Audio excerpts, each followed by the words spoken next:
tinatanggap kita na masaya sa aking puso upang maging asawa, magsasama tayo ngayon at kailanman sa unos at hamon ng buhay.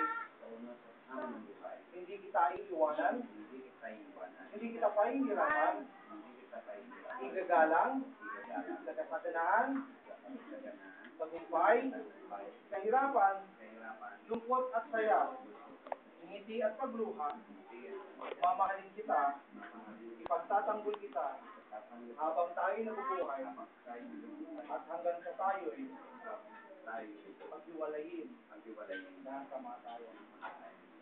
Kita ba yan? Ganun din ang gusto sabihin mo sa ngalan na makapangyarihang pag-ibig. Tinatanggap kita, masaya sa aking puso upang maging asawa, magsasama tayo, magpakailanman sa unos at hamon ng buhay. Hindi kita iiwanan sa kahirapan man, sa kasaganaan man, sa tagumpay, kabiguan, lungkot man, saya, ngiti at pagluha, mamahalin kita, ipagtatanggol kita, hanggang tayo'y manabubuhay, at hanggang sa tayo'y paghiwalayin ng kamatayan. Pwede ko kayong marap dito? Panginoong Diyos, na manaming nasa langit, sa pangalan ng Kristo, igawan ninyo ang basbas ninyo sa araw na ito upang magkaroon ng kabuluhan ng lahat ng aming ginagawa sa pagharap sa inyong altar. Hinihingi ko po na kami ilinisi ng banal mong dugo upang ang gawain ito ay inyo po pangharihan.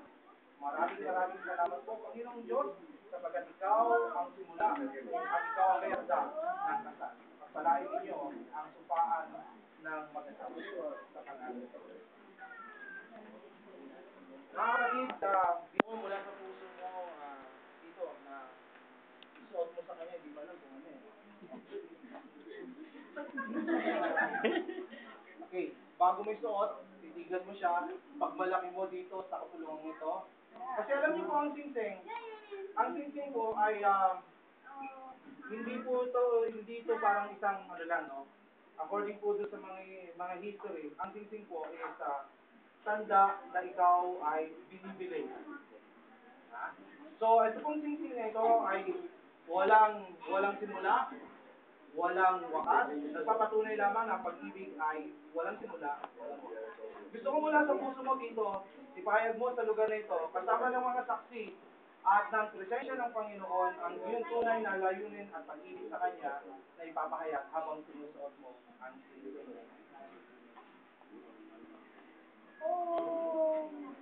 Silent naman po ng konti kasi medyo magandang Marami na kaming apo eh.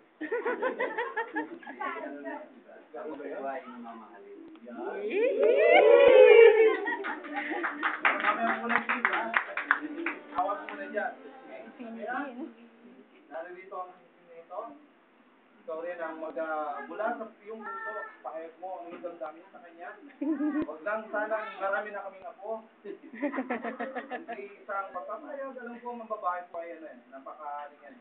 Maraming tinatagong laman sa pag-ibig yan.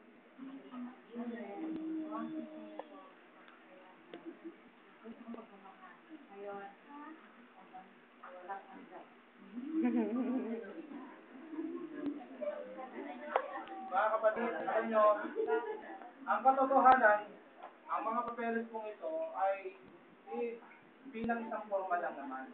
Sa mata ng Diyos, sila po ay kinasal na. Sa mata ng Panginoon,